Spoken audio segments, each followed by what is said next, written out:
இப்போ இன்ஃப்ளூயன்சரை ரெடி பண்ணி stand with விஜய்ன்னு சொல்லிட்டு பேசிக்கிட்டு இருக்காங்க, வீடியோ போட்டுட்டு இருக்காங்க. கொஞ்சம் கூட மனசாட்சி இல்லை. இப்படிப்பட்ட ஒரு சூழ்நிலையில் விஜய் மேல எந்த தவறும் இல்ல. அவர் சாப்பிடாம இருக்காரு, தூங்காம இருக்கிறாரு, சுச்சு போகாம இருக்காரு, கத்தா போகாம இருக்கிறாரு, குப்புறப்படுத்த அழுகுறாரு, மல்லாக்கப்படுத்த அழுகுறாரு. இப்படின்னு எப்படி உங்களால வீடியோ போட முடியுது? பாதிக்கப்பட்ட மக்களோட போய் நிக்கல, மக்களை சந்திச்சு தார்மீக பொறுப்பை ஏற்றுக்கொள்ளாத ஒருவர் தலைவனா நான் கேக்குறேன். நீ ஓடி வந்துட்டு அங்க இருந்து விஜய் அடிப்படையில் ஒரு கோழை, ஒரு சைக்கோபாத். எந்த கட்சியிலாவது ஒரு தலைவர் வண்டிக்குள்ள உட்காந்துக்கிட்டு லைட் ஆஃப் பண்ணி போட்டு ஒரு குரூரமா சிரிச்சதை நீங்க பாத்திருக்கீங்களா இது வரைக்கும்? பிஜேபியில் இருந்த நிர்மல் குமார் தாவேகா கட்சியில வந்து உட்கார்ந்து நடக்கிறான். இப்போ நிர்மல் குமார் பிஜேபி சங்கி. இப்போ அவன் இருக்கிற இடத்துல இந்த மாதிரி நடந்திருக்கு அப்படின்னா மிக மக்கள் நிஜமாவே யோசிக்கணும். இப்ப இவங்களே கூட இதெல்லாம் பண்ணிருக்கலாமோன்னு சொல்லிட்டு ஒரு சந்தேகம் மக்களுக்கு வந்தால் தப்பு கிடையாது. ஏன்னா பிஜேபிங்கிறது கலவர கும்பல். அதுல இருந்து வந்த சங்கி ஒருத்தன் இப்ப தாவேகால உட்காந்துக்கிட்டு இருக்கிறான். இப்ப அவன் சிபிஐக்கு கொடுங்க, எனக்கு பெர்மிஷன் கொடுங்கன்னு சொல்லிட்டு போறானா. இதுக்கு பின்னாடி மக்களோடு மக்களாக இருக்க முடியாது. நீ மக்கள் பணி செய்வதற்கு வாய்ப்பு கொடுங்கன்னு கேக்குறீங்க. உனக்கு என்ன தகுதி இருக்கு? நீ நடிக்கிறன்ற, விஜய் நடிக்கிறாருன்னு சொல்றேன். நாங்க அவர் அரசியலுக்கு வந்த புதுசுலயே வந்து நாங்க இப்படி எல்லாம் விமர்சனம் பண்ணல. இப்ப வந்து பிஜேபி காரங்க அவருக்கு முட்டு கொடுக்கும் போது நல்லா தெரியுது. இந்த மனநிலையில் யாராவது இன்ஃப்ளூயன்சஸை பயன்படுத்தி நீங்க வந்து என்னை பத்தி பெருமையா பேசுங்க, அரசு இயந்திரத்தின் மேலதான் கோளாறுன்னு பேசுங்கன்னு யாராவது இது மாதிரி பண்ணுவாங்களா? பாசிட்டிவா ப்ரமோஷன் பண்ணிக்கிறதுங்கிறது ஓகே, பட் இப்படி ஒரு இடத்துல இப்படி பண்றாருங்கும் போது எவ்வளவு ஒரு குரூரமான சிந்தனையாக. விஜய் வந்து unfit for politics, unfit for ஒரு மனிதனாக இருப்பதற்கு கூட ஒரு ஃபிட்டே இல்லாத ஒரு மனுஷன் தான். லிபர்டி தமிழ் நேயர்களுக்கு வணக்கம். இன்றைய நேர்காணலில் நாம் சந்திக்க இருப்பவர் திராவிட நட்பு கழகத்தை சார்ந்த தோழர் ஸ்ரீவித்யா அவர்கள். வணக்கம் தோழர். கரூரில் அந்த துயர சம்பவம், பலி எண்ணிக்கை நாளுக்கு நாளாக உயர்ந்துகிட்டு இருக்கு. 41 உயிரிழப்புகள். இதில் குறிப்பாக அந்த தாவேக்காவினர் மீது எஃப்ஐஆர் போட்டிருக்கிறாங்க. அது முதல் குற்ற அறிக்கையிலே வந்து பல முறை எச்சரித்தோம், புசியானதும் கேட்கல, அந்த நிர்வாகிகளும் கேட்கலன்னு சொல்லி இந்த எஃப்ஐஆரில் இருக்குது. இதற்கிடையே விஜய் வந்து வீட்டை மாற்றிருக்கிறாரு. அங்கே இருக்கக்கூடிய கரூர் இருக்கக்கூடிய தாவேக்கா நிர்வாகிகள் தலைமறைவாக இருக்கிறாங்க. புசியானந்தும் எந்த ரெஸ்பான்ஸும் இல்லை. இன்னொரு பக்கம் என்ன சொல்கிறாங்கன்னா, இது திமுகவுடைய திட்டமிட்ட சதி, இதுக்கு வந்து சிபிஐ விசாரணை வேணும்னு சொல்லி மதுரை உயர்நீதிமன்ற கிளையில் மனு தாக்கல் பண்ணியிருக்கிறாங்க. பாதிக்கப்பட்டவங்களை விஜய் பார்க்க போகணும் அப்படிங்கிறதுக்காகவும் மனு தாக்கல் பண்ணியிருக்கிறாங்க. இந்த விஷயத்தை நீங்கள் எப்படி பார்க்குறீங்க? திமுகவினுடைய சதி சிபிஐக்கு போனது, இப்போ தாவேக்கால இருக்கக்கூடிய நிர்வாகிகள் தலைமறைவானது, விஜய் வீடை மாற்றினது, இதெல்லாம் பேசுவதற்கு முன்னாடி உயிரிழந்தவர்களுடைய குடும்பங்களுக்கு வந்து இரங்கலை நம்ம வந்து தெரிவிச்சுக்கணும். ஒரு சாமானிய மனிதர்களாக நம்ம இருக்கிற இடத்துலேருந்து நம்மளால் அவ்வளோதான் பண்ண முடியும். ஆனால் அவங்களுக்கு தேவையான நிவாரண பணிகளை யார் செய்ய முடியும் அப்படின்னா அரசு இயந்திரங்கள் தான் செய்ய முடியும். அரசு இயந்திரம் இப்போ முன்னாடி நின்று மக்களுக்கு பதில் சொல்லிட்டு இருக்குது. அவங்களுடைய கடமை என்ன, அது என்னென்னலாம் செஞ்சாங்க, பாதிக்கப்பட்டவர்களுக்கு எப்படி நிவாரணம் கொடுத்துட்டு இருக்கோம், எப்படி மீட்டுட்டு இருக்கோம் அப்படிங்கிறதெல்லாம் சொல்லிட்டு இருக்காங்க. அப்போ இந்த இடத்துல மக்களுக்கு நான் என்ன சொல்லணும்னு விரும்புகிறேன்னா, அரசு இயந்திரங்கள் அப்படிங்கிறது எந்த அளவுக்கு முக்கியமானது அப்படிங்கிறத மக்கள் புரிஞ்சுக்கணும். அந்த அரசு இயந்திரங்கள் மீது அதிகாரத்தை செலுத்தி அந்த அரசு இயந்திரத்தின் மூலமாக மக்களுக்கு எப்படி நல்லது செய்யறது, எப்படி பிரச்சனைகளை எல்லாம் வந்து களைவது அப்படிங்கிறதுக்கான போட்டி தான் தேர்தல் அப்படிங்கிறது. அப்போ அந்த தேர்தலில் போட்டி போடுகின்ற தகுதி விஜய்க்கு இருக்குதா? அந்த முதல்வர் பதவியில வந்து உட்காரணும்னு ஆசைப்படுவதற்காவது விஜய்க்கு தகுதி இருக்கான்னு கேட்டிங்கன்னா கிடையாது. இப்போ பொதுவாக இந்த மாதிரி ஒரு அசம்பாவிதம் அப்படிங்கிறது எதிர்பாராத விதமாக சில இடங்கள்ல வந்து நடக்கும். ஆனால் விஜயை வந்து நம்ம கேள்வி கேட்பதற்கான காரணம் என்னன்னு பார்த்தீங்கன்னா, ஆரம்பத்திலேருந்தே சொல்லிக்கிட்டு இருக்கோம், விஜய் தன்னுடைய கட்சியை வந்து கட்டமைக்கவே இல்லை. அந்த கட்சியில் பொறுப்பானவர்கள், அரசியல் தெரிந்தவர்கள், அனுபவம் வாய்ந்தவர்கள், இந்த மக்கள் குறித்து மக்களினுடைய நலம் சார்ந்து சிந்திக்கக்கூடியவர்கள் யாருமே இல்லைங்கிறத தொடர்ந்து சொல்லிக்கிட்டே வர. விஜய் தன்னுடைய ரசிகர்களை அரசியல் படுத்தல, ரசிகர்களை ரசிகர்களாக மட்டுமே வச்சிருக்கணும்னு நினைக்கிறாரு, தொண்டர்களாக மாற்றணும்னு அவர் நினைக்கவே இல்லை. ரசிகர்கள் மூலமாக தனக்கு கிடைச்ச புகழ், பணம், வசதி இது மட்டும் போதாது, எனக்கு அதிகாரமும் வேணும் அப்படிங்கிறதுக்காக அவங்கள பயன்படுத்திக்கிட்டு வராரு அப்படிங்கிறத ஆரம்பத்துல இருந்தே சொல்லிக்கிட்டே வரும். அவருடைய நிகழ்ச்சிகள்ல வந்து எதுக்கு காவல்துறை கட்டுப்பாட்டை விதிச்சது சாமானியர்களோட காவல்துறைக்கு தெரியுது. இவர் வந்து ஒரு ஃபேமஸான ஆளு, இவருக்கு வந்து நிறைய ஃபேன் பேஸ் இருக்கு, அவங்க எப்படிப்பட்ட மனநிலையில இருக்கக்கூடியவர்களாக இருக்கிறாங்கிறதெல்லாம் ஆய்வு செஞ்சுதான் இவருடைய நிகழ்ச்சிக்கு எல்லாத்துக்குமே வந்து டேர்ம்ஸ் அண்ட் கண்டிஷன்ஸ் போடுறாங்க. ஆனா விஜய் என்ன பண்ணாரு, ஏன்னா இந்த இந்த 41 உயிரிழப்புகளுக்கு பின்னாடி இருக்கக்கூடிய காரணம் என்ன அப்படிங்கறது மக்களுக்கு தெரியணும் இல்லையா. நான் யோசிச்சு அசம்பாவிதம் எல்லா இடத்துலயும் நடக்கும், பட் விஜய் கூட்டத்துல இப்படி நடந்திருக்கு கேள்வி கேட்க வேண்டியது காரணம் என்னன்னா, விஜய்க்கு வந்து போலீஸ் வந்து கண்டிஷன்ஸ் போடுறாங்க, நீங்க வந்து இப்படிதான் கூட்டத்தை நடத்தணும், இதை நீங்க பண்ணலாம், இதை நீங்க பண்ணக்கூடாது அப்படின்னு இன்ஸ்ட்ரக்ஷன் கொடுக்கும்போது விஜய் என்ன சொல்றாரு மக்கள் கிட்ட போயிட்டு, அது எப்படிங்க போலீஸ் எனக்கு மட்டும் இப்படி கண்டிஷன்லாம் போடுது, மிரட்டுறீங்களா சிஎம் சார் அப்படின்னு எல்லாம் நீ சினிமா டைலாக மட்டுமே வந்து அடிச்சுட்டு போனார். அப்புறம் என்ன சொல்றாரு, என் குடும்பத்தை பார்ப்பதற்கு, என்னுடைய நண்பர்களை பார்ப்பதற்கு நான் எதுக்கு இவங்க சொல்றதெல்லாம் ஃபாலோ பண்ணணும், அதையெல்லாம் நான் மீறி வருவேன் அப்படின்னு பேசினது யாரு, விஜய். இப்படி பேசி பேசி பேசி தன்னுடைய ரசிகர்கள் வந்து நாளைக்கு காவல்துறை சொல்றதை ஃபாலோவே பண்ணக்கூடாதுங்கிற மனநிலையை உருவாக்கினது யாரு, விஜய் தான். அதனாலதான் விஜய் நம்ம தொடர்ந்து கேள்வி கேட்டுக்கிட்டே இருக்கோம். சரிங்க, இதையும் தாண்டி இப்ப விஜயை வந்து கேள்வி கேட்க வேண்டியது காரணம் என்ன அப்படின்னா, இப்படி ஒரு துயர சம்பவம் நடந்துருச்சு. எப்படிங்க விஜயால அந்த கரூரை விட்டு சென்னைக்கு ஓடி வர முடியுது? சரி, நீ மறுபடியும் பதட்டத்திலையா? நீ ஒரு அரசியல் தலைமை, ரோட்ல போற சாதாரண சாமானியன் கிடையாது. பதட்டிட்டேன் அப்படின்னு சொல்ற, நீ பதறிட்டியா? சிஎம் பார்த்து பயமான்னு கேட்க தெரிஞ்ச உனக்கு பதறிட்டா அதனால நான் வந்துட்டேன்னு சொல்றேன், வெக்கமா இல்ல? பத்திரிகையாளர்கள் கேள்வி கேட்கும் போது ஒரு வரி கூட வாங்க விஜய்க்கு பேச வராது, பேச தெரியாது. ஏங்க அவர் பேச தெரியாதுங்க, செயல்ல புடுங்கிடுவாரு அப்படின்னா எதுக்கு கரூரை விட்டு சென்னைக்கு ஓடி வரணும்? ஏங்க ஒரு சாதாரண மனுஷன் கிட்ட கூட போய் இந்த மாதிரி நடந்துருச்சுவீங்க அப்படின்னு சொன்னா 10 வரி பேசுவாங்க, ஒரு பக்கத்துக்கு பேசுவாங்க. நீ ஒரு கட்சி தலைவன், உன்னை பார்க்க வந்தவங்க, உன்னுடைய ரசிகர்கள் செத்து போயிட்டாங்க, பத்திரிகையாளர்கள் கேட்கறாங்க, இல்லைங்க இந்த மாதிரி சம்பவம் நடந்துருச்சு, எதிர்பாராம நடந்துருச்சு, நான் என்னன்னு நான் பாக்குறேன், நான் வந்து கட்சி பொறுப்புல இருக்கவங்க கிட்ட சொல்லி இருக்கிறேன், நான் போய் பார்க்க சொல்லியிருக்கேன் என்னங்கிறது. நாங்க அவர் மட்டும் இல்ல, தாவேக்கா நிர்வாகிகள் யாருமே போகல. இப்ப என்னன்னா, இதை கூட பத்திரிகையாளர்களை பார்த்து சொல்ல தெரியாத ஒரு தற்கொலை தான் விஜய். நம்ம திரும்ப ஒரு ஒத்த வரி சொல்ல தெரியாதாங்களே, அது கூட சொல்ல தெரியாமல் ஓடி போனவர் தான் முதலமைச்சர் ஆகணும்னு ஆசைப்பட்டுக்கிட்டு இருக்கிறாரு. அப்ப இது எந்த அளவுக்கு ஒரு மோசமான செயல்னு நான் கேட்கிறேன். நான் என்ன கேட்கிறேன், அங்க இருந்து இவர் ஓடி வந்துட்டார். சரிங்க, நான் வந்து விஜய் வந்து மறுபடியும் கூட்டம் வந்துடும், இல்லை ஒரு பெரிய மறுபடியும் ஒரு பிரச்சனை ஆகலாம் அப்படின்னு நினைக்கக்கூடியவர், இவர் கட்சியில் இருக்கக்கூடிய 2ஆம் கட்டத்தில் பொறுப்பில் இருக்கிறவங்களையாவது முடுக்கி விட்டுருக்கணும்ல. என்னன்னு போய் பாருங்க, என்ன பிரச்சனைன்னு போய் பாருங்க, கூட இருங்க, மீட்பு பணிகளை பாருங்க, நிவாரணம் கொடுங்க அப்படின்னு பொறுப்பில் இருக்கணும், நிர்வாகிகளையும் முடுக்கி விட்டுருக்கலாம்ல. அதையும் சொல்லாமல் சென்னையில் ஓடி வந்து உள்ள பூந்துக்கிறாரு. இப்போ அந்த கட்சியில் யாருமே இல்லை. அப்போ நீங்க உங்களுடைய ரசிக மனப்பான்மையை, மக்களுடைய ரசிக மனப்பான்மையை பயன்படுத்தி ஓட்டு அறுவடை பண்ணணும், முதலமைச்சர் ஆயிடணுங்கிற எண்ணம் இருந்ததே தவிர ஒரு சிக்கல் வரும்பொழுது அதை எப்படி எதிர்கொள்ளணும்னு தெரியல. முதல்ல இந்த சிக்கல் வர்றதுக்கு காரணமே தாவேக்காவும் விஜய் தான் நான் சொல்றேன். ஏன்னா சொல்ற இன்ஸ்ட்ரக்ஷன் எதையுமே ஃபாலோ பண்ணாம அங்க போய் சீன் போட்டுக்கிட்டு பயந்துட்டீங்களா பதறிட்டீங்களான்னு கேள்வி கேட்குறீங்க. காவல்துறையினர் போடுற கட்டுப்பாடு வந்து இருக்கிறாங்களோ திமுக மீது, திமுக அரசு ஏதாவது பண்ணிருமோ, நம்மளை கைது பண்ணிடுவாங்களோ அச்சத்துல தலைமறைவா இருக்கிறாங்களோ, புசியானது தலைமறைவா இருக்கிறாங்கன்னு சொல்றாங்க, போன் எடுக்க மாட்டாரு. தாவேக்கா நிர்வாகிகள் பலர் தலைமறைவா இருக்கிறாங்க. இல்லைங்க, அதாவது அரெஸ்ட் பண்றாங்கன்னா உங்களுக்கு கோர்ட் இருக்குது, அந்த ப்ரொசீடிங்ஸ் எல்லாம் நீங்க பாத்துப்பீங்க, உங்ககிட்ட அதுக்கான வசதியும் இருக்குது. ஆனால் பொறுப்பிலிருந்து தட்டி கழித்து இருக்கிறோம், எப்படா போய் மக்களை சந்திக்கிறதுங்கிற பயத்துலதான் ஓடி வந்துட்டாங்க. ஏங்க இதுக்கு முன்னாடி அவர் நடத்தின கூட்டங்களில் மயக்கம் போட்டு விழுந்திருக்காங்கிற விஷயங்கள்லாம் இப்போ வெளில வருது. அதை நீங்க வந்து மூடி மறைச்சிட்டீங்க மீடியாவை கைக்குள்ள போட்டுக்கிட்டு. இப்போ விஜய் கண் முன்னாடியே இப்படி ஒரு நிகழ்ச்சி நடந்திருக்கு, அது நடந்தது அப்பட்டமாக தெரிஞ்சுதான் இவர் அங்கேருந்து கிளம்பி ஓடி வந்திருக்கிறார். அப்போ மக்களிடம் அம்பலப்பட்டு போய்விட்டார்கள். ஒரு பிரச்சனை நடக்கும்போது அதை சால்வ் பண்ணுறதுக்குரிய கட்டமைப்பு இல்லை, அறிவில்லை, அங்க இருக்கக்கூடிய அரசியல்ங்கிறது தெரியாம தான் வந்திருக்கிறாங்க அப்படிங்கிறது மக்களுக்கு வெட்டு வெளிச்சம் ஆயிடுச்சு இல்ல. இப்ப இது தெரிஞ்சிருமோ அப்படிங்கிறதுக்காக தான் அவங்க ஓடி வந்தது. அவங்க என்ன சொல்றேன், அவங்க ஒரு கட்சி நடத்தவில்லை, அது அரசியல் கட்சி கிடையாது. அரசியல்னா அங்க இருக்கிறவங்களுக்கு என்னன்னே தெரியாது, விஜய்க்குமே தெரியாதுங்கிறத நான் திரும்ப திரும்ப சொல்லிக்கிட்டு இருக்கேன். விசிகாவினுடைய தலைவர் ஒரு நிகழ்ச்சியில சொல்றாரு, திருமாவளவன் அவர்கள், என் கட்சியில ஒரு பொறுப்புல இருக்கணும், ஒரு மாவட்ட செயலாளராக இருக்கணும் அப்படின்னா உனக்கு சமூக நீதினா என்னன்னு ஒரு பக்கத்துக்காவது உனக்கு எழுத தெரியணும், உனக்கு அந்த அளவுக்கு புரிதல் இருக்கணும்னு சொன்னாரு அந்த தலைவன். எங்க ஆனா இவர் போய் என்ன சொல்றாரு, இவங்க கட்சியில என்ன சொல்ல வேண்டிய நிலைமை இருக்கு, மரத்து மேல ஏறாத, டிரான்ஸ்ஃபார்மர் மேல ஏறாத, இப்படிதானங்க நிலைமையை வச்சுக்கிட்டு இருக்கிறீங்க நீங்க. இவங்க என்னைக்காவது இவர் அரசியல் பேசியிருக்கிறாரு? இப்ப இந்த கூட்டங்கள்ல இவர் எங்கேயாவது அரசியல் பேசியிருக்காரான்னு பாருங்க. இப்ப சினிமா டைலாக் தான் அடிச்சுக்கிட்டு இருக்காரு. அப்போ விஜய் தன்னையே தலைவராக மாத்திக்கலங்கும் போது அவர் எப்படி ரசிகர்களை போய் வந்து தொண்டர்களாக மாற்றுவார்? ஒண்ணு. ரெண்டாவது, இப்ப சிபிஐக்கு போயிருக்கிறாங்க, போய் வந்து இதை வந்து என்ன விசாரிக்கணும், சந்தேகம் இருக்கும், இந்த பிரச்சனை என்ன காரணம், பின்னாடி சரி இருக்கும் அப்படின்னு சொல்லிட்டு மக்களை மீட்பதற்கோ நிவாரணம் கொடுப்பதற்கோ வக்கு இல்லாமல் ஓடி வந்த ஆதவ அர்ஜுனா நீதிமன்றத்துக்கு போய் இப்போ சிபிஐ விசாரணை அப்படின்னு கேட்குறாரு இல்லையா?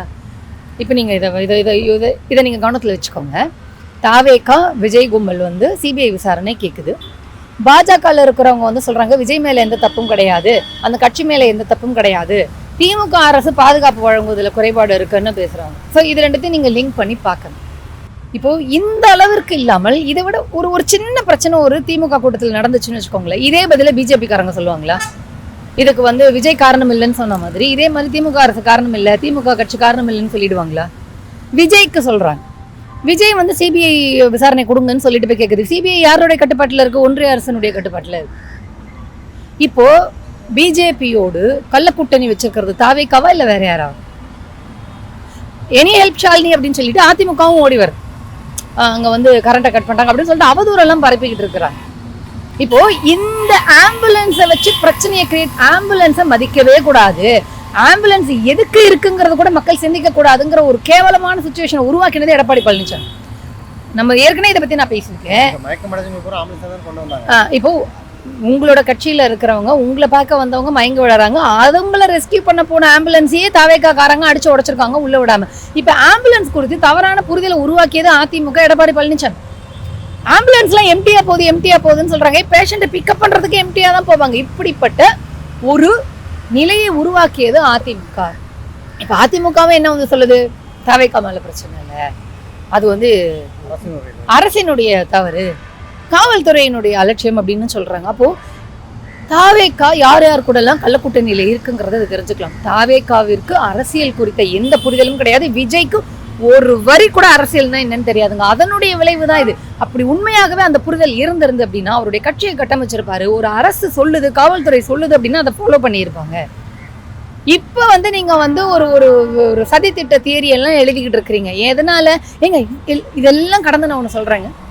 தாவேக்கா கட்சி கும்பல் இப்போ இன்ஃப்ளூயன்சரை ரெடி பண்ணி ஸ்டாண்டு வித் விஜய்ன்னு சொல்லிட்டு பேசிக்கிட்டு இருக்கிறாங்க, வீடியோ போட்டுட்டு இருக்காங்க. கொஞ்சம் கூட மனசாட்சி இல்லை. ஒரு துயர சம்பவம் நடந்துருச்சு. இப்போ ஓய்வு பெற்ற நீதிபதி தலைமையில கமிட்டி அமைச்சிருக்கிறாங்க. அவங்க விசாரணை பண்ணி சொல்ல போறாங்க. சரி விடுங்க. இப்போ நான் கூட அரசியலுக்காக பேசுறேன்னுலாம் வந்து யோசிக்கக்கூடியவர்களுக்கு நான் இன்னொன்னு சொல்றேன். இப்படிப்பட்ட ஒரு சூழ்நிலையில் விஜய் மேல எந்த தவறும் இல்லை. அவர் சாப்பிடாம இருக்காரு, தூங்காம இருக்கிறாரு, பேண்ட் போடாம இருக்காரு, சட்டை போடாம இருக்கிறாரு, சுச்சு போகாம இருக்காரு, கக்கா போகாம இருக்கிறாரு, குப்புறப்படுத்த அழுகுறாரு, மல்லாக்கப்படுத்த அழுகுறாரு. இப்படின்னு எப்படி உங்களால வீடியோ போட முடியுது? யார் அந்த இன்ஸ்ட்ரக்ஷன் அந்த கட்சியில இருந்து கொடுக்குறீங்க? பாதிக்கப்பட்ட மக்களோட போய் நிக்கல, மக்களை சந்திச்சு தார்மீக பொறுப்பை ஏற்றுக்கொள்ளாத ஒருவர் தலைவனான்னு நான் கேட்கிறேன். நீ ஓடி வந்துட்டு அங்க இருந்து சரி, அன்னைக்கு 2 இடத்துல இருந்து பத்திரிகையாளரை சந்திக்காம எஸ்கேப் ஆகி ஓடி வராருங்க. சரி, அதுக்கப்புறம் டைம் இருந்துச்சுன்னா உன் வீட்டுக்கு கூப்பிட்டு நீ வந்து நிவாரணம் கொடுக்கறதுக்கு, ஆறுதல் கொடுக்கறது கூட இது வரைக்கும் உன் பனையூர் வீட்டுக்கு தான் கூப்பிட்டுருக்க. இந்த பத்திரிகையாளர்களை இப்ப கூப்பிட்டுருக்கலாம்ல, பேசியிருக்கலாம்ல. ஏன் விஜய் பேசலன்னா, விஜய் அடிப்படையில் ஒரு கோழை, ஒரு சைக்கோபாத். ஏங்க எந்த கட்சியிலாவது ஒரு தலைவர் வண்டிக்குள்ள உட்காந்துக்கிட்டு லைட் ஆஃப் பண்ணி போட்டு ஒரு குரூரமா சிரிச்சதை நீங்க பாத்திருக்கீங்களா இது வரைக்கும்? ஆனா விஜய் அதை பண்ணிட்டு இருக்கிறார். வேனுக்குள்ள உட்காந்து லைட் ஆஃப் பண்ணி போட்டு அப்படியே ரசிகர்களை பார்த்து ஒரு கேவலமான ஒரு சிரிப்பு. என்ன அதாவது, நான் என்ன பண்ணாலும் கேள்வி கேட்பதற்கு உங்களுக்கு புரிதல் இல்லை. என்னுடைய படத்தை 2000 ரூபாய் டிக்கெட் வச்சா கூட நீங்க வாங்கி பார்க்கக்கூடிய ஒரு தற்குறிகளாக இருக்கும் பொழுது அதை நான் பயன்படுத்திக்கிறேன் அப்படின்னு சொல்லிட்டு பார்த்துட்டு அப்படி ஒரு குரூரமான ஒரு சிரிப்பு சிரிச்சு பார்த்துக்கிட்டு இருக்காரு. மற்ற கட்சியில சில தலைவர்கள்லாம் வந்து ஒரு குழந்தைகளை சந்திக்கும் பொழுது இல்ல வந்து ஒரு வயதானவர்களோட விளையாட்டாக பேசும்பொழுது அதெல்லாம் வந்து எடுத்து போடுவாங்க. அது வந்து அந்த வீடியோஸ்லாம் வைரல் ஆகும். அதாவது அரசியல் அப்படிங்கிறது முள்ளும் நெருப்பும் நிறைந்தது. அந்த காலத்துல எப்போதுமே அரசியல் தலைவர்கள் ஒரு சீரியஸான மூட்லயே இருப்பாங்க. அதே மீறி ஒரு குழந்தையை பார்த்து சிரிக்கும் பொழுது, அவங்க கிட்ட விளையாட்டா பேசும்பொழுது அவங்க ஒரு இலகுவான தன்மையில இருக்கிறாங்க. சரிப்பா, அன்னைக்கால அவங்க ஒரு ஜாலியா ஏதோ குழந்தைங்க கூட பேசுறாங்கிறத எடுத்து எல்லாருமே ரசிச்சு பார்ப்போம். அப்படிப்பட்ட இடத்தோட இப்ப விஜய் அரசியலுக்கு வந்துட்டு வேன்ல உட்காந்துட்டு தான் ரசிகர்களுக்கு முன்னாடி லைட் ஆஃப் பண்ணி போட்டு சிரிக்கிறாருன்னா எந்த அளவுக்கு ஒரு குரூரமான சிந்தனை, அரசியல் பத்தின புரிதலே இல்லாத ஒரு ஆளாக விஜய் இருக்கணும். இப்போ விஜயை கேள்வி கேட்கக்கூடியவர்கள் யாருன்னு பாத்தீங்கன்னா, இப்போ வந்து ஃபயர் விட்டுன்னு இருக்காங்களே விஜய்க்கு ஸ்டாண்டு வித் விஜய்ன்னு சொல்லிட்டு, இவங்கெல்லாம் பிறப்பதற்கு முன்னாடியே விஜய் ரசிகர்களாக இருந்தவர்கள். இப்போ வரைக்கும் விஜயினுடைய படத்தை சொந்த காசை போட்டு பணம் போட்டு டிக்கெட் வாங்கி பாக்குற நான் உட்பட விஜய் படத்தை பார்த்து ரசித்தவர்கள் தான். நாங்க தான் விஜயை கேள்வி கேட்கிறோம். இன்னைக்கு வந்து நீங்க ஸ்டாண்ட் வித் விஜய் எல்லாம் சொல்றீங்க, நீங்களா பிறக்கிறதுக்கு முன்னாடில இருந்தே விஜய் ஃபேனா இருக்கிறவங்க தான் நாங்களாம். நாங்க தான் அந்த கேள்வியை கேட்கிறோம். எதனால கேட்கிறோம்? நீ அரசியல் அப்படிங்கிற பேர்ல ஒரு அயோக்கியத்தனம் பண்ணிக்கிட்டு இருக்கிற அப்படின்னு சொல்லிட்டு தான் நம்ம கேட்கிறோம். இப்ப இதுல திமுக எங்க இருந்து வந்துச்சுன்னு எனக்கு தெரியல. ஒரு அரசு இயந்திரம் இருக்கு, காவல்துறை இருக்கு, அவங்களுக்கு தெரியும். இப்ப நான் திரும்பவும் சொல்றேன், இன்னைக்கு தாவேகா விஜய் உட்பட எல்லாரும் ஓடி போயிட்டீங்க. இப்ப அங்க உட்காந்து பதில் சொல்லிட்டு இருக்கிறது யாரு? அரசு இயந்திரங்கள் தான் பதில் சொல்லணும். நாளைக்கு 5 நிமிஷம் 10 நிமிஷத்துல எப்படி இவ்வளவு அமைச்சர்கள் வந்தாங்க, ஆம்புலன்ஸ் வந்துச்சு, அந்த மாதிரி கேள்விகள் 5 நிமிஷத்துல எப்படி செந்தில் பாலாஜி வந்தாரு, எதுக்கு சிஎம் வந்தாருன்னு கேட்கிற இந்த வாய்கள் யாராவது ஏன்டா தாவேகா பொறுப்பாளர்கள் ஓடி போனாங்க, ஏன்டா விஜய் ஓடி போனாங்கன்னு ஏன் கேட்கணும்னு தோணல. அப்போ அவங்களுக்கு அரசியல்னால என்னன்னு தெரியல. இப்ப நான் ஒண்ணு கேட்கிறேன், அரசு இயந்திரங்கள் பதில் சொல்லாம போயிட முடியுமா? இப்ப காவல்துறையோ இப்ப இபி மேடம்லாம் வந்து உட்காந்து பேசிட்டு இருக்காங்க. அரசு இயந்திரத்தில் இருப்பவர்கள் யாராவது பொறுப்பை தட்டி கழித்து விட்டுட்டு இந்த மாதிரி ஓடி போயிட முடியுமா? அக்கௌண்டபிலிட்டி இருக்கு, அரசு இயந்திரங்களுக்கு அக்கௌண்டபிலிட்டி இருக்கு. அதனாலதானே வந்து உங்ககிட்ட அவ்வளவு இன்ஸ்ட்ரக்ஷன் கொடுக்குறாங்க விஜய் கிட்ட, நீங்க இந்த இடத்துல நின்று பேசுங்க, கூட்டமா இருக்கு அங்க போவாதீங்க. இவ்வளவு நேரம் கழிச்சு வந்துட்டு கூட்டம் அதிகமாகணும், கூட்டம் காட்டணும், மாஸ்க் காட்டணும்னு சொல்லிட்டு இவ்வளவு லேட்டா வந்திருக்கீங்க, நீங்க இங்கேயே நின்று பேசுங்க, போகாதீங்க, கூட்டம் அதிகமா இருக்குன்னு அரசு இயந்திரம் சொல்லும் பொழுது அதையெல்லாம் நக்கல் அடிச்சு மீறினவர். இப்போ அக்கௌண்டபிலிட்டி இருக்கக்கூடிய அரசு இயந்திரம் உட்காந்து பதில் சொல்லிட்டு இருக்கு. விஜய் உட்பட எல்லாரும் ஓடி போயிட்டீங்க. கோழைகளாக இருக்கிற உங்களுக்கு எதுக்கு அரசியல் ஆசைன்னு நான் கேட்கிறேன். எச்சரிச்சிருக்காங்க, இது வரைக்கும் அவரும் தலைவரமாக தான் இருக்கிறாரு. அதான் சொல்ல மக்களுடைய அந்த ரசிக மனப்பான்மையை பயன்படுத்திக்கிட்டு அரசியல் பதவி வேணும். அந்த ரசிக மனப்பான்மையை பயன்படுத்திக்கிட்டு உங்களுக்கு கோடி கோடியா வந்து படம் எடுத்து சம்பாதிக்கணுங்கிறதுக்கெல்லாம் பயன்படுத்திக்கிட்ட நீங்க அந்த மக்களுக்கு ஒரு ஆபத்துங்கும் போது நீ ஓடி போயிட்டனா நீ மனிதனாக இருப்பதற்கே தகுதியற்றவன. இந்த இடத்துல நான் 2 விஷயத்த வந்து நினைவுபடுத்தணும்னு நினைக்கிறேன். கொரோனா டைம்ல ஒருங்கிணைவோம் வா அப்படின்னு சொல்லிட்டு திமுக ஒரு இயக்கத்தை கட்டமைச்சு கொரோனா டைம்ல பேரிடு, அது இயற்கை பேரிடு, அப்ப வந்து முன்னுக்கு நின்று செஞ்சுக்கிட்டு இருந்தாங்க. இப்ப எதுக்கு ஓடி போனீங்க? இப்ப இந்த தாவேகா ஓடி போச்சு இல்ல. அப்ப யார் அரசியல் கட்சி, யாருக்கு மக்கள் நலன் புரிதல் இருக்கு? இதே வந்து 2015 ஃபிளட் அப்போ ஜெயலலிதா ஆர்டிபிஷியலா ஒரு ஃபிளட்டை உருவாக்கினாங்க, செம்பரம்பாக்கம் ஏரியை திறந்து. இன்னைக்கு அதிமுக வந்து களத்துல இருக்குதுன்னு சொல்லிட்டு எல்லாருமே ஒரு பெருமையான ஒரு லைனை வந்து சொல்லிக்கிறாங்க. எனக்கு அது சொல்றதுக்கு விருப்பம் இல்லை. ஏன்னா அதிமுக ஆட்சி காலத்தில் அப்படி ஒரு செயற்கையான பேரிடரை உருவாக்கிய பொழுது அந்த அதிமுக காரங்க கிட்ட பத்திரிகையாளர்கள் எல்லாம் மைக்க நீட்டின போது எல்லாரும் ஓடி போனாங்க. அந்த வீடியோஸ் இன்னுமே இருக்கு. அப்போ விஜய் கட்சி தற்கூரியை உருவாக்கி வச்சிருக்குது, சீமான் கட்சி ஜாம்பிகளை உருவாக்கி வச்சிருக்கு, பிஜேபி மதக்கலவரம் செய்யக்கூடிய சங்கிகளை உருவாக்கி வச்சிருக்கு. அப்போ இங்க அரசியல்னா என்ன, அரசு இயந்திரம்னா என்ன, எதுக்காக வராங்க அப்படிங்கிற புரிதல் எல்லாம் மக்கள் ஏற்படுத்திக்கணும். இப்போ கான்ஸ்பிரசி தியரி எழுதுறாங்க. நான் என்ன சொல்றேன், யார் உங்ககிட்ட வந்து இப்ப திமுக இருக்கவங்க யாராவது வந்து சொன்னாங்களா போலீஸ் சொல்ற இன்ஸ்ட்ரக்ஷனை ஃபாலோ பண்ணாத, நீ விஜய் வந்து நீ லேட்டாவா? போலீஸ் கிட்ட கரூருக்கு 3 to ஈவினிங் 3 மணிலேருந்து 10 மணின்னு இன்ஸ்ட்ரக்ஷன் லெட்டர் வாங்கியிருக்காங்க. காவல்துறை கிட்ட தாவேகா என்ன லெட்டர் கொடுத்துருக்காங்கன்னா 3 மணிலேருந்து 10 மணிக்குள்ள பேசுவாருன்னு சொல்றாங்க. புசி ஆனந்த் பேசும்போது என்ன சொல்றாரு, 12 மணிக்கு கரூர்ல பேசுவாரு அப்படின்னு சொல்றாங்க. அவங்களுடைய ஐடி விங் பேஜ்லயும் 12 மணிக்கு கரூர்ல பேசுவாருன்னு தான் போட்டாங்க. டைம் முன்ன பின்ன ஆகலாம். விஜய் ஒரு முழு நேர அரசியல்வாதியாக இப்ப இல்ல. நான் வந்து இந்த மாவட்டத்துக்கு போனேன், இந்த மாவட்டத்தில் வந்து நிர்வாகிகள் கூட்டம் நடந்துச்சு, அதுக்கப்புறம் இவங்களெல்லாம் பார்த்துட்டு வந்தேன், இந்த வேலையெல்லாம் நான் செஞ்சுட்டு வந்தேன், அதனால வந்து 1 மணி நேரம் 2 மணி நேரம் லேட் ஆயிடுச்சுங்கிறது சொல்றதுக்கும் கிடையாது. இங்கேருந்து பிரைவேட் ஃபிளைட்ல தான் ஒரு ஏரியும் வராரு. அப்போ ஒரு முழு நேர அரசியல்வாதியாக இல்லாதவர் 5 மணி நேரம் 7 மணி நேரம் ஏன் லேட்டா வரணும்? அதனாலதான் இப்ப இவ்வளவு பிரச்சனைன்னு சொல்லிக்கிட்டு இருக்கிறாங்க. நீங்க மாஸ்க் காட்ட வந்துட்டு இப்ப மரணத்தை எல்லாம் ஏற்படுத்திட்டு போயிருக்காரு விஜய். அதனால இந்த கேள்வி கேட்கிறோம். இப்போ வந்து அவர் பனையூர் போயிட்டாரு, பனையூர்ல இருந்து இப்போ வெளியே வரமாட்டாரு கொஞ்ச நாளைக்கு அப்படின்னு சொன்னாங்க. இப்போ எம்ஆர்சி நகர் வீட்டுக்கு மாறி இருக்கிறாரு. அது என்ன காரணம்னு தெரியல. இப்போ பாதிக்கப்பட்ட மக்களை சந்திக்கிறதுக்கு பாதுகாப்பு கொடுக்கணும்னு கேட்டிருக்கிறாரு. அது எப்படி பாக்குறீங்க? வீடு மாற்றத்தை எப்படி பாக்குறீங்க? அந்த பர்மிஷன் கேட்டது எப்படி பாக்குறீங்க? சார், மனிதர்களை பத்தி நினைக்காதவன் எந்த வீடு மாறினா எனக்கு என்ன? அவன் எத்தனை வீடு மாறி போனாலும் நான் தான் சொல்றேன், திரும்பவும் சொல்றேன், விஜய் எந்த அளவிற்கு ஒரு ஒரு ஒரு குரூர சிந்தனையுடைய ஆளுங்கிறது தெரிஞ்சு போச்சுல. இவ்வளோ பிரச்சனை நடந்துச்சு சார், உன்னால ஒரு வரி பேச முடியல, பத்திரிகையாளர்கள் கூப்பிட்டு பேச முடியல, நீ இப்போ இந்த வீடை மாறி இப்போ எதுக்கு? இப்போ என்னென்ன எல்லாம் புரிஞ்சுக்கலாம்னா பாதிக்கப்பட்டவங்களை கூப்பிட்டு அங்கே பேசுவார் போல இருக்கு. ஏன்னா எப்பவுமே வந்து பாதிக்கப்பட்டவங்களை வீட்டுக்கு கூப்பிட்டு தான் பேசுவார், பனையூர் வீட்டுக்கு தான் கூப்பிட்டு பேசுவார். அந்த மாதிரி கூப்பிட்றதுக்காக போயிருக்காரோ என்னவோ எனக்கு தெரியல. இது ஒன்று.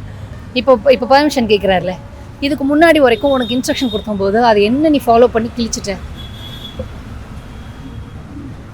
இதுக்கு முன்னாடி வரைக்கும் நீ வந்து திமுக அரசு மீது வந்து ஒரு ஒரு வதந்தியும் அவதூறையும் பரப்பணுங்கிறதுக்காக கள்ளக்குறிச்சி ஓடி போனீங்க. அப்போ யார்கிட்ட எல்லாம் வந்து இந்த மாதிரி இது கேட்டுட்டு போனேன்? இப்போ வந்து பர்மிஷன் கேட்டுட்டு இருக்கு. அது உண்மையான்னு கூட தெரியாது சார் உண்மையாவே. ஏன்னா தாவேக்கால இருந்து யார் வந்து அஃபிஷியலா இப்போ யாராவது ஸ்போக்ஸ் பர்சன் வந்து இன்ஃபர்மேஷன் கொடுப்பாங்களா நாங்கள் பெர்மிஷன் கேட்டிருக்கோன்னு? பாதுகாப்பு கொடுக்க சொல்லி மதுரை ஹைகோர்ட்ல மனு தாக்கல் பண்ணிருக்காங்க. யார் பண்ணியிருக்காங்க? தாவேக்கா சார்பில் எங்க ஓடி போனவங்க திரும்பி வந்துட்டாங்களா? நிர்மல்குமார்லாம் அந்த மாதிரி வேலை தான். நிர்மல்குமார் வந்து பிஜேபியில் இருந்த ஆளு. பிஜேபியில் இருந்த நிர்மல்குமார் பேரறிஞர் அண்ணாவை இழிவு செய்து ட்வீட் போட்டவன். இப்போ அண்ணாவை ஏற்றுக்கொண்டு இருக்கிற தாவேகா கட்சியில வந்து உட்காந்து இருக்கிறான். இப்போ நிர்மல்குமார் பிஜேபி சங்கி. இப்போ அவன் இருக்கிற இடத்துல இந்த மாதிரி நடந்திருக்கு அப்படின்னா மிக மக்கள் நிஜமாவே யோசிக்கணும். இப்போ இவங்களே கூட இதெல்லாம் பண்ணியிருக்கலாமோன்னு சொல்லிட்டு ஒரு சந்தேகம் மக்களுக்கு வந்தால் தப்பு கிடையாது. ஏன்னா பிஜேபிங்கிறது கலவர கும்பல். அதுல இருந்து வந்த சங்கி ஒருத்தன் இப்போ தாவேகால உட்காந்துக்கிட்டு இருக்கிறான். இப்போ அவன் சிபிஐக்கு கொடுங்க, எனக்கு பெர்மிஷன் கொடுங்கன்னு சொல்லிட்டு போறான்னா இதுக்கு பின்னாடி கண்டிப்பாக சூழ்ச்சி இருப்பதற்கு வாய்ப்பு இருக்கிறது அப்படின்னு தான் நான் பார்க்குறேன். ஏன்னா இப்போ வந்து இன்ஸ்ட்ரக்ஷன் கொடுக்குறேன். நான் என்னத்தம்மா சொல்றேன், செத்ததுக்கு வேணா 10க்கு வராங்க அப்படின்னுவாங்க, 10ஆம் நாளுக்கு வராங்க காரியத்துக்கு அப்படின்னு சொல்லுவாங்க. செத்து போயிட்டோம். அன்னைக்கு மூச்சு விட முடியாம கஷ்டப்பட்டுட்டு இருக்கிறாங்க. அன்னைக்கு பேடி மாதிரி ஓடி வந்துட்டு பத்திரிகையாளர்களை கூட சந்திக்க முடியாம போயிட்டு, அப்போ அரசியல் அப்படிங்கிற சொல்லை கூட உச்சரிப்பதற்கு தகுதியே இல்லைங்க. இதுக்கப்புறமா இப்போ விஜய் வந்து என்னைக்காவது ஒரு நாள் அந்த பாதிக்கப்பட்ட குடும்பத்தை பார்க்கலாம். அவங்க வந்து விஜய் வீட்டுக்குள்ள வராத வெளில போகலாம்னு சொல்ல மாட்டாங்க. ஏன்னா அவர்கள் சாமானிய மக்கள். யார் ஆதரவு தெரிவித்தாலும் வாங்கிக்கூடிய நிலைமையில தான் இருப்பாங்க. அது இந்த சமயத்தில் அரசியல் அவங்களுமே பேச மாட்டாங்க. அப்படி ஒரு சூழல் நடந்துட்டு இருக்கும்போது இதை பயன்படுத்திப்பாரா விஜய்னா? பயன்படுத்திப்பார். நான் என்ன கேட்குறேன்னா, மக்களோடு மக்களாக இருக்க முடியாத நீ மக்கள் பணி செய்வதற்கு வாய்ப்பு கொடுங்கன்னு கேட்குறீங்க. உனக்கு என்ன தகுதி இருக்கு? நீ நடிக்கிறேன்ற, விஜய் நடிக்கிறாருன்னு சொல்றேன். நாங்கள் அவர் அரசியலுக்கு வந்த புதுசுலேயே வந்து நாங்கள் இப்படியெல்லாம் விமர்சனம் பண்ணலை. அவருடைய செயல்பாடுகள் எப்படி இருக்குன்னு நம்ம பார்த்துட்டு பேசுவோம் அப்படின்னு தான் சொன்னோம். அவர் யார் வேணாலும் அரசியலுக்கு வரலாம், அவரோட விருப்பம், அவர் வராரு அப்படின்னு தான் நம்ம வந்து வரவேற்றோம். ஆனால் அவருடைய செயல்பாடுகள் முழுக்க முழுக்க எப்படி இருக்குன்னா மக்களை ஏமாற்றுவதற்காக இருக்கிறது. அவர் பிஜேபியினுடைய அடியால் அவங்களால இறக்கி விடப்பட்டவர் அப்படிங்கறது இப்போ வந்து பிஜேபிக்காரங்க அவருக்கு முட்டு கொடுக்கும் போது நல்லா தெரியுது. ஏங்க இந்த மனநிலையில் யாராவது இன்ஃப்ளூயன்சஸை பயன்படுத்தி நீங்க வந்து என்னை பத்தி பெருமையா பேசுங்க, என் மேல தப்பு இல்லைன்னு பேசுங்க, அரசு இயந்திரத்தின் மேலதான் கோளாறுன்னு பேசுங்கன்னு யாராவது இது மாதிரி பண்ணுவாங்களா? பாசிட்டிவா ப்ரமோஷன் பண்ணிக்கிறதுங்கிறது ஓகே. பட் இப்படி ஒரு இடத்துல இப்படி பண்றாருங்கும் போது எவ்வளவு ஒரு குரூரமான சிந்தனையாக இருக்கு.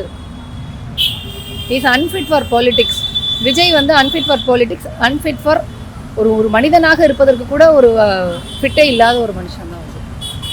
நன்றி தோழர். நிறைய கருத்துக்களை நேயர்களுக்கு சொல்லியிருக்கீங்க. உங்களுடைய நேரத்துக்கு மிக்க நன்றி.